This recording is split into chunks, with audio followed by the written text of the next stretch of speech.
Max Orr, Melbourne Football Club. You're listening to the Coaches Panel. This is Nat Fyfe from the Fremantle Footy Club. Trent Cotchin from the Richmond Footy Club. Scott Pendlebury from the Collingwood Football Club. You're listening to the Coaches Panel. Patrick Cooch from the Carlton Footy Club. It's Rory Sloane here from the Adelaide Crows. This is Tom Mitchell. You're listening to the Coaches Panel.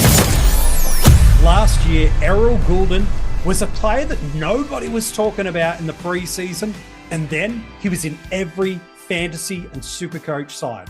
By the end of the year, he was one of the top scoring players across the line. But after such a breakout season, is regression the only way? Or is he heading towards the next tier of SuperCoach and AFL Fantasy stardom? Hello, it's MJ from the Coaches Panel. I hope you're well and welcome back to another episode of the 50 Most Relevant, where I discuss who I think are the most relevant players to have a conversation about this 2024 SuperCoach, DreamTeam, and AFL Fantasy preseason. Throughout this 30s, we've had a bunch of different collaborations with some of my favorite content creators from the fantasy footy community. Joining me on this episode, you've definitely seen him on X. And if you've got some videos that you do on YouTube, chances are, and you're a SuperCoach or an AFL fantasy player, you know this guy. JD, nice to see you. Thanks so much for being on the episode. MJ, thanks for having me. We've got the initials rocking together for this fine episode to discuss the mighty Errol Gulden. He's a fascinating player to unpack. He was incredible for us last year. If we deep dive in to some of that 2023 data, he came in with an average of 111.3 last year in SuperCoach, 15 tons, and a career high score was his 2023 top score of 164. Means in that format, yeah, he's over that $600,000 marker where some of our top line players are in that format. While in AFL Fantasy and DreamTeam, again, priced over that 110 marker, came in with an average of 112.5, 15 tons, a 161. Much like in SuperCoach, his season high score was his career high score. And across all the formats, he's $1 million plus player. JD, there's so much to love about Errol as a footballer. Such a smooth mover. His footy IQ is, for a guy that's only 3 seasons deep in the AFL, almost feels unparalleled in a lot of different areas. He's tough, he's smart, he's quick. He's already been a part of the All-Australian squad, already won his club's best and fairest. We'll jump into his fantasy and SuperCoach numbers in a second, but just as a pure footballer, gosh, he's a joy to watch. He is, and was actually one of the surprises on Brownlow night as well. I believe he tied for 4th with 27 votes alongside Butters, finishing, just 4 behind the eventual winner in Neil. So really, when you talk about third-year breakouts, Errol was all that and more last year, improving his average by something like over 30 points. And funnily enough, I was going through in the research for this, looking at Twitter for some of the prediction threads that they have for who's going to break out, how many points, all that type of stuff. And the optimistic people kind of had him from a fantasy perspective, adding on maybe 10 or 15 points, getting to that mid to low 90s range. Oh, will he, won't he be a keeper at that point? And yeah, boy, did he exceed all those expectations and really be a season-defining pick for a lot of people last year. But now moving forward to 2024, we've got to consider, with where he's priced at now, with that 30-point extra on what he was last year, is he someone that is a starting pick for us, or is he just someone that we have to keep our fingers on the pulse on for the rest of the year? That's really one of the big questions we've got to unpack as we look into that 2023. You mentioned that 30 points per game, 35 points per game of upside based on what he was priced at to what he ended up for us. A 112 average in AFL Fantasy and DreamTeam. 15 tons, a really strong conversion rate of hundreds to 120s, 9 of them. And there's a ton of 130s, 140s, 150s. This guy, when he's on, there was even, I think, a 4 or 5 week stretch in the middle of the year in AFL Fantasy and SuperCoach where he was the number 1 scorer of the game. He's incredible. Pre-buy, running at a 106.5, which is fine. Post-buy, storms home with a 118 in AFL Fantasy and DreamTeam. But it gets better. In the first 6 games of the year, 89.1 was his average. Last 17 of the year, 120. If we jump over to SuperCoach, 111 seasonal average, 15 tons, 8 over 120, 3 scores under 80, so a little bit more basement we've seen in that format than the other.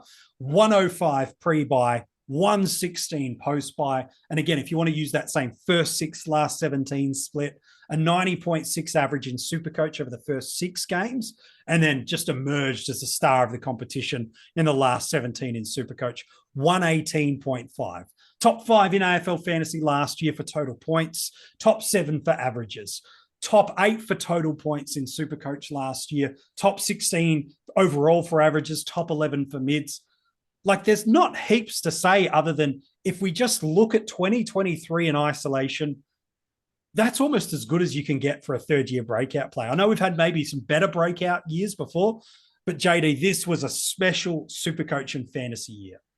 Yeah, and there's so many stats we could point to, and I'm a bit of a stats guy myself. But, even just looking at real footy impact, he led the comp in things like inside 50s per game. I think he led the comp for total meters gained.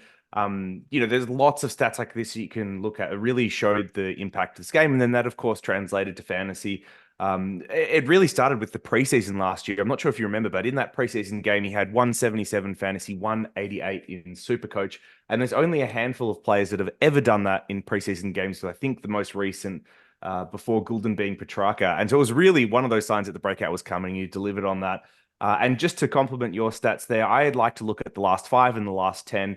And basically across SuperCoach and fantasy, in both the last 5, he went 122 in both formats. And in the last 10, he went 122 in SuperCoach and 123 in fantasy. So a really strong finish to round out the year, which kind of just showed that progression. As you mentioned, he started a little bit slow in those first 5-6 rounds, but then came home really, really strong. And the big question is, can he continue that into this season? Because if he could go at that 120 mark, well, then of course he's actually a great pick at that 111, 113 price point, depending on which format you're looking at there, and really should be someone that is considered in our starting starts.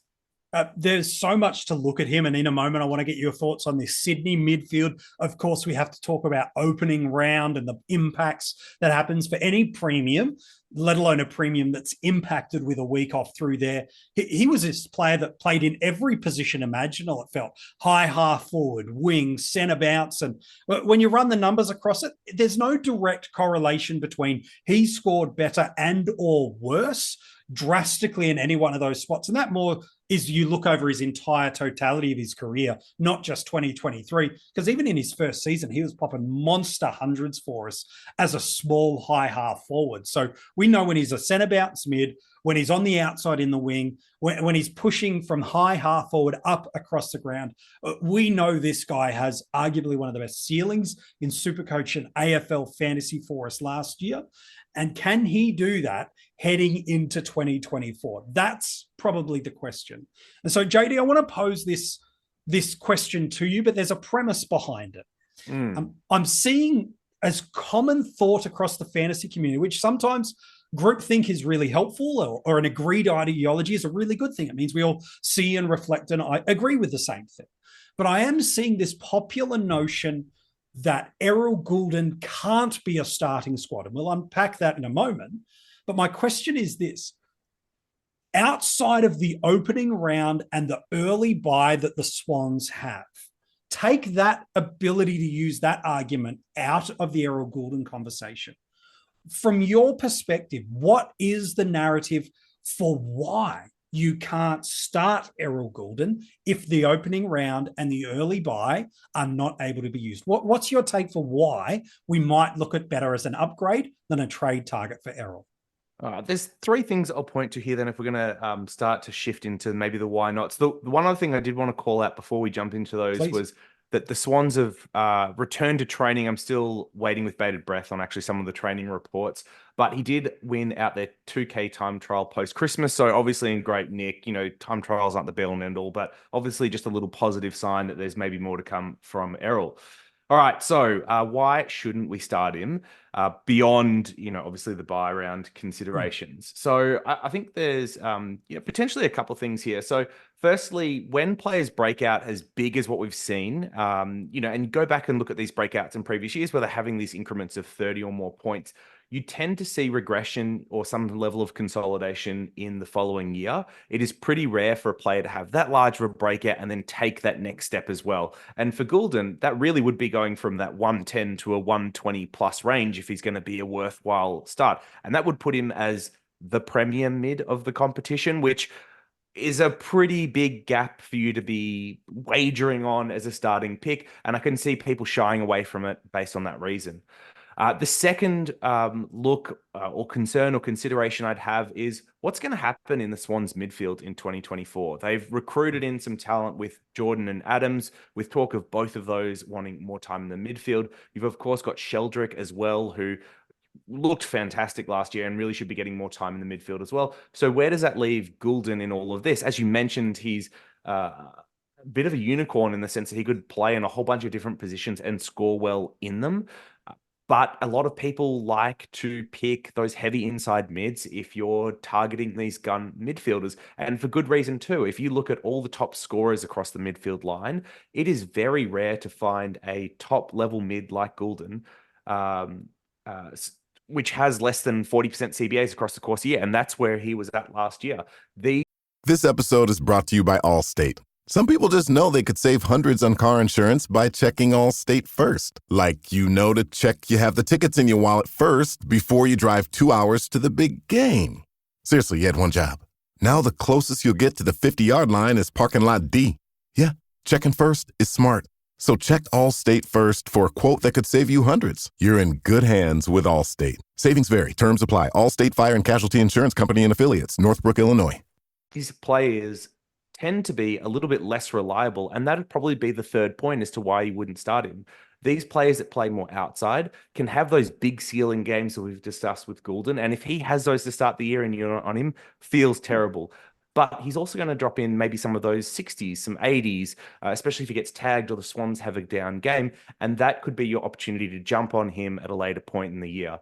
So those are probably some of the reasons beyond, of course, the buys and all that fun stuff that you might shy away from. And just to bolster that, we did start to see him get some attention as the year went on. There were only a few tags and not all of them successful. I think his first one kind of came in about round 10, where I want to say Scott from North tagged him. He still managed to kind of ton up in fantasy and get close in SuperCoach. And then towards the back end of the year, he was tagged, I want to say, pretty effectively in round 19, I want to say, against Freo, or at least they weren't allowing any outside ball. And he was, I think, on ball for that and just had a shocker of a game until the fourth quarter, where he got to junk up and save from fantasy. And then funnily enough, I think it was round 22 where Miller from Gold Coast took Miller, gave him a bit of attention as well. That was only for the first quarter and a bit, I want to say. And that really did limit his effectiveness early on. And once again, he still had an all right score, 90 in SuperCoach and 88 in fantasy. But you can see teams starting to put in a little bit more work. And this was around the time where he was having best on grounds, basically every game that he wasn't getting attention. So he definitely seems to be the type of player that could be having more work put into him by opposition scouts in the year ahead, which of course is then going to introduce some variance into his scoring as well. Yeah, 100%. So much before really the middle portion of last year, you would say it was Chad Warner was the tag target and that burst of speed to get out of stoppage, that failed grand final against Geelong. You can go back and remember that, and that surge that the Swans had in that season. That's like, oh, he's the guy. And then before that, it was Luke Parker. I tend to agree. How oppositions choose to tag and negate opposition players partially depends on game style and the cattle they have. But Errol, given any sense of space, will carve you up, leading the competition per game for inside 50s. You mentioned leading in the competition in a lot of other statistical headlines. This is a guy that if you give him an inch, he will take a mile. And so absolutely, I can see teams trying to restrict how much freedom he gets in the ground. Whether or not they do that early on or to success is ultimately something that we see. There's another dynamic that's changed in this Swans midfield. I'm keen on your take. So much of the talk around Brodie Grundy has been him coming into this side means he's a ruck premium at a discounted price. Well, if he makes the 50 most relevant, let's be honest, we all know he's making it. But when he makes the 50 most relevant, we'll unpack that. But the thing that Brodie offers to a side is he's okay at hit outs. He's not bad, but he's okay. He really is another midfielder just at a supreme height. How do you see that working for us? Because Mills, we don't have an exact time of when he's coming back and when or whether he does. Look, we did an episode on him in the 50 most relevant early in the preseason. So you can go and check that out. Taylor Adams, how much mid, how much not? Luke Parker, does he sacrifice to get some of these guys in? Rowbottom, is he the defensive guy? Warner, Sheldrick, you mentioned. James Jordan, is he inside? Is he outside? And then Grundy, let alone Errol. So how much do you think Brodie actually impacts the ceiling of some of these guys, or do you think that's an unrelated impact? So it's a really interesting point that you bring up with, and I don't want to, just disclaim, I don't want to profess to be an expert or have an answer in this, but I'll just talk through my thinking out loud to give you something to work with here. There's really only a handful of other rucks that we've seen in recent times that kind of form into that extra midfielder that we talk about. Or at least have the same presence around the ground. So Grundy, Gawn, and English, I would say, are the big three that actually do it effectively and have done so at an elite level. And when you think about the midfields that they've supported, Gawn with like Clary and Petrarca, English with what we've seen last year. I mean, how many tons did we get out of Bont, Libber, Treloar, etc.? Even McRae to a lesser extent. Yeah. And Grundy, we've seen it in the past with Collingwood midfield as well. To me, these extra midfielders actually seem to help the scoring rather than hinder it. So I have a feeling, if anything, it's positive. It's neutral to positive. I don't see it as being a negative. He may give up a little bit on the hit out count, maybe, for example, but they also tend to be then more involved in defensive efforts like tackling, which then create repeat stoppages, which then create opportunities for these midfielders to win and use the ball. So I have a feeling, if anything, it'll be a slight positive for that Swans midfield to have someone like Grundy in there as their ruck. I think it's a really great shout. Let's look at this fixture now for the Swans. He's playing opening round. If you're just really getting into your SuperCoach, DreamTeam, and AFL Fantasy opening round, the scores don't count for your team's lockouts rolling through round one, but they will impact the price cycles, and each format has a different element of what that looks like. That'll be unpacked in a future strategy episode that we give you. But he plays against the Demons in opening round. Then the Swans and he play the Pies, the Bombers, the Tigers, the Eagles. They share a week off with Collingwood, and then they're back in round 6. They're back on deck against the Suns. Their second bye for the year is round 12, meaning the Swans ultimately have 2 weeks off where the season counts for us. But teams like Dockers, Power, Eagles, Cats, Hawks, Saints, Dogs, Crows all play with continuity through there. So the early rounds, and because of opening round, we have a bunch of weeks that are best 18. And a popular narrative is if it's a premium and they're at the quote unquote higher to top end, don't really present value, a common approach is just fade and go and look as an upgrade. We want to get to that in a moment. But JD, I'm keen on this take, and we do still need to unpack this opening round stuff a little more around Errol. What do starters that are bullish on Errol, that they go, I know what he can be. I've seen the progression. I've seen the scoring is, you talked about some of that last 5, last 10 scoring. That's top of the tree scoring across all of the formats. So it's in his wheelhouse and he's done it for a long period of time. If you are bullish on starting Errol, you do have to navigate those early buys. What does that mean for you with the other 29 selections you do? Because there is a way you can start with him, but talk me through the mindset, the structure, and the players coaches have to consider or fade because they're now bullish on Errol. Yeah, so I think you started with a really good point there, which is firstly, for those that consider him to be valuable, or if he's just a kind of level pegging. And for me, if a player is not value, especially in fantasy, the format is all about value. If I don't see at least 5 points upside in someone like him, he's off the list. But if I do see that value, then we're moving to step 2 of let's have a look at buy round consideration, who else is playing. And I think the struggle for people may be that you've already got Grundy playing on that buy. He's going to be a very heavy selected pick. You're going to have Collingwood, so a lot of day cost owners as well. All of a sudden, you're now adding a third player, and I think that's where you might get into strife of, even if I see the upside on him, I have to be careful about doing this. And if some of those picks that we talked about, like a Jordan and Adams, a Sheldrick pop up as players that we have to have, all of a sudden you're carrying too much through the buys. And I think that's what's going to be the big limiter on people picking Gulden. It may be partly that they don't believe that extra 5 to 10 points is there, but then it also may be there's actually a lot of other options I really like from that buy, and that's going to make me stop from picking him up. Now, I do want to add one thing though, and play the other side here. Let's go through those 4 matchups again before the buy. So it was Collingwood, Essendon, Richmond, and Eagles. Correct. Should we go through the scores that he had against these teams? All right. Please. So Essendon, round 20, 152 SuperCoach, 142 Fantasy.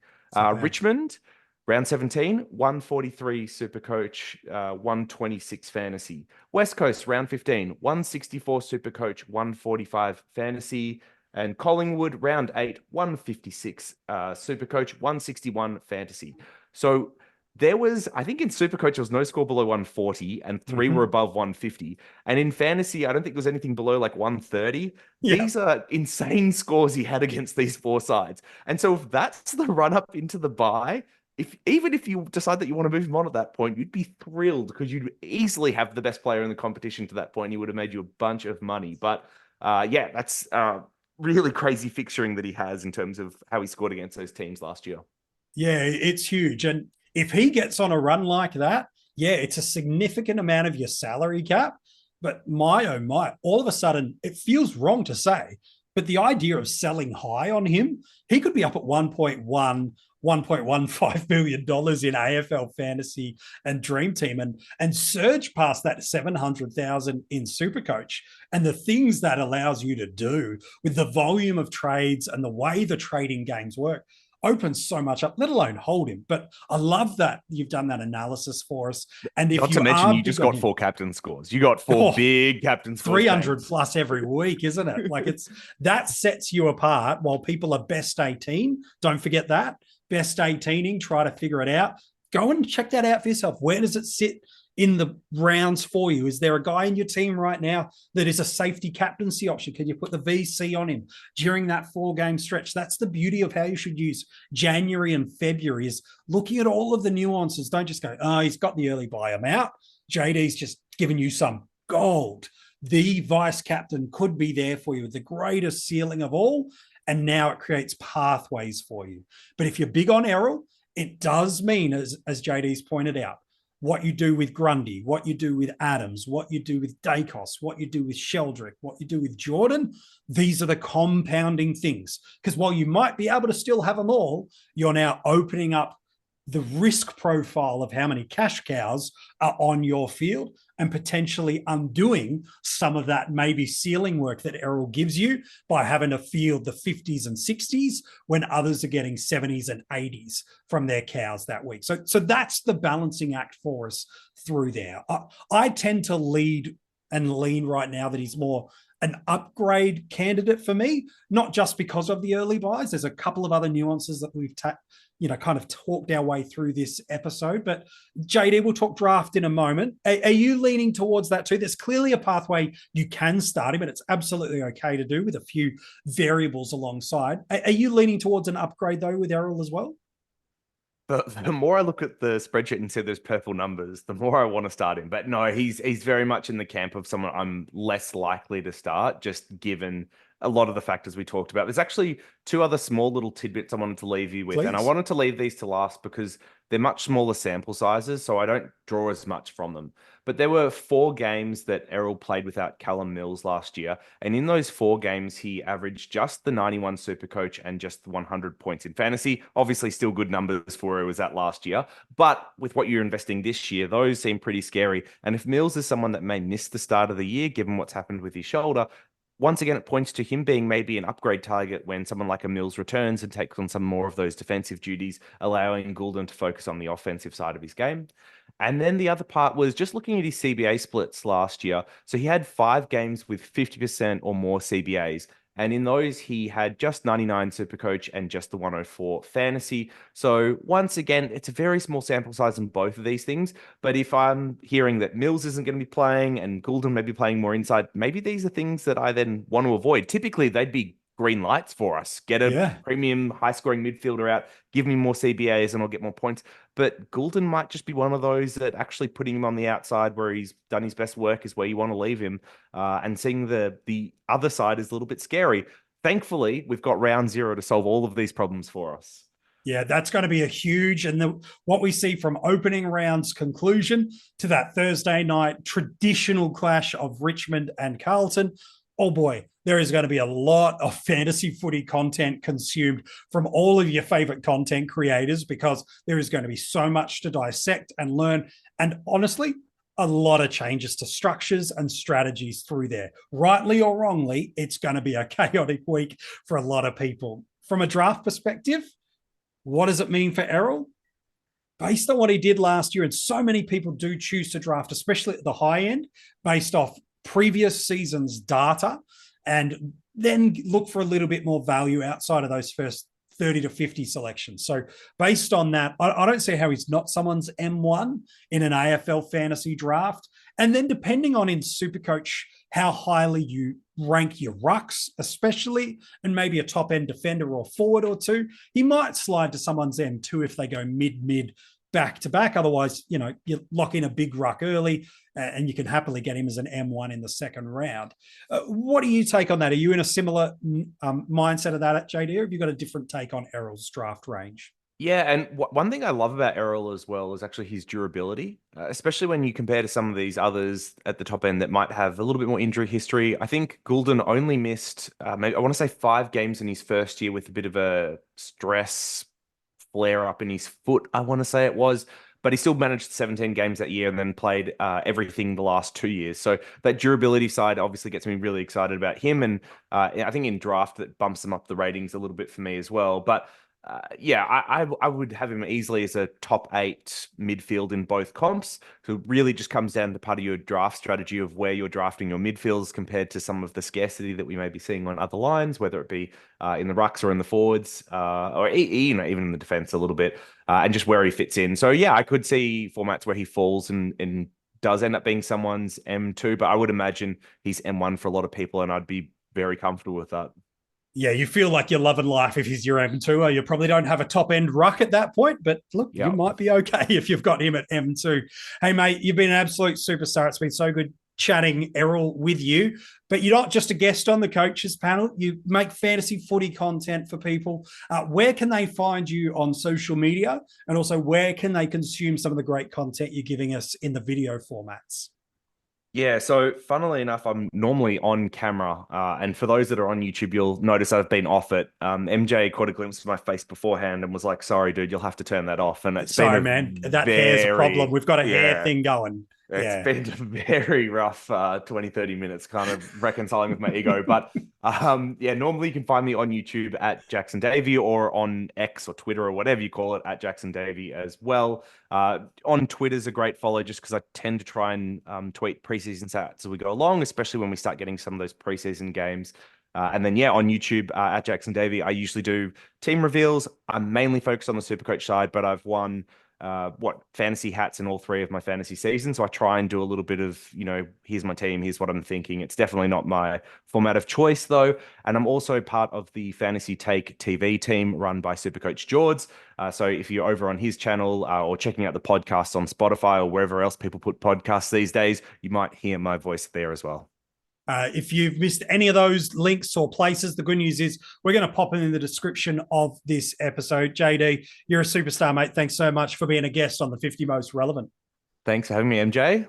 Looking forward to hearing the rest. Well, there's still plenty more to go. We've got, 20 down, 30 more to go. If you're going to go and read the articles of the players we've revealed so far, they are online for you now at coachespanel.tv. You can join the conversation with the Coaches Panel community and the fantasy community at large at X, Instagram, also on Facebook. The details of where you can find us on those, but it's pretty much just search Coaches Panel, but I'll put the links in the description of this episode. And if you are loving these audio podcasts, make sure you leave us a 5-star rating and review. And if you are watching the video, it's true story. the video just wouldn't work for Jackson.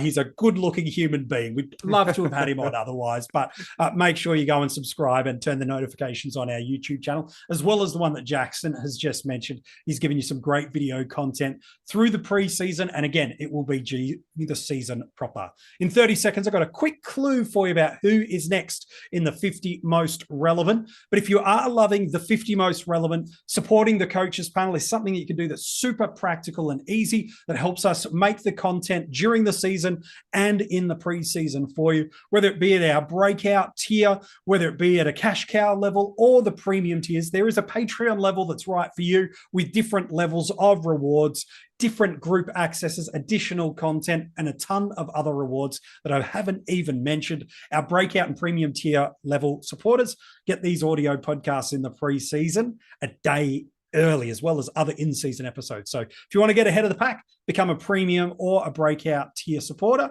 and you will get these audio podcasts the day ahead. The details for our Patreon also in the description of this episode.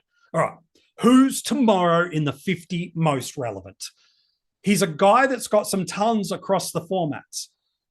He's a guy that's changed clubs in the offseason, and he's kind of snuck under the radar for some of us, and then for others, he is someone that is deeply locked into our side because we look at that price point, we look at that legacy performance, and while he's might not deliver tons of tons, it might just be enough for us for our starting squads in 2024.